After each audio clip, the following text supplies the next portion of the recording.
לנו כאן היום סבים וסבתות יהיו, הורים וילדים. ועכשיו אני רוצה להזמין להדלקת נרות את ולדיק, בבקשה. ברוך אתה אדוני אלוהינו מלך העולם אשר קידשנו במצוותיו וציוונו להדליק נר של חנוכה. אמן. על הניסים ועל הנפלאות ועל התשועות ועל הגמרות. חג אורים שמח לכולם. כשרואים פה את האנשים שיושבים פה, את המבוגרים, את הצעירים, את ההורים, את הילדים, אני חושב שזה דבר מדהים. כשנועה כל הזמן אומרת קשר בין דורי, אני עכשיו מבין מה זה הקשר בין דורי. זה הקשר בין הדורות, לחבר את הילדים עם ההורים, עם הסבים והסבתות, דבר מאוד מאוד יפה. אז שיהיה לכם חג אורים שמח, אני מברך אתכם ושימשיכו להיות ככה.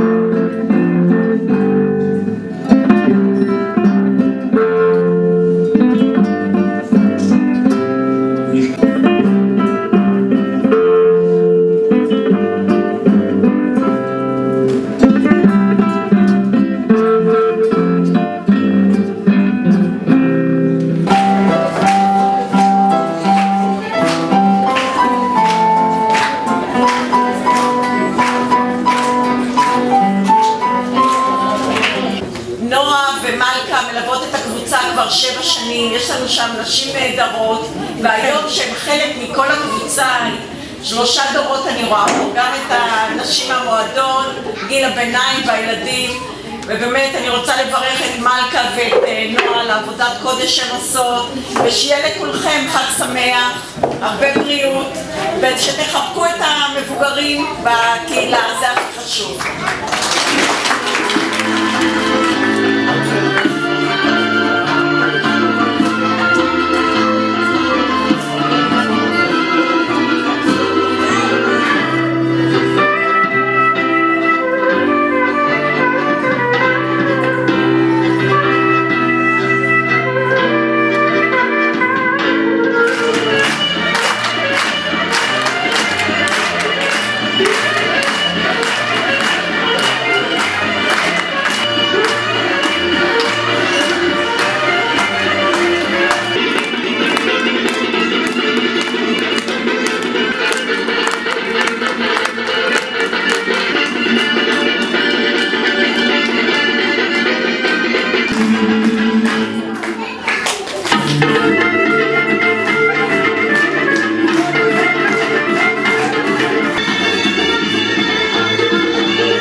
כל הכבוד לילדות.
Come on.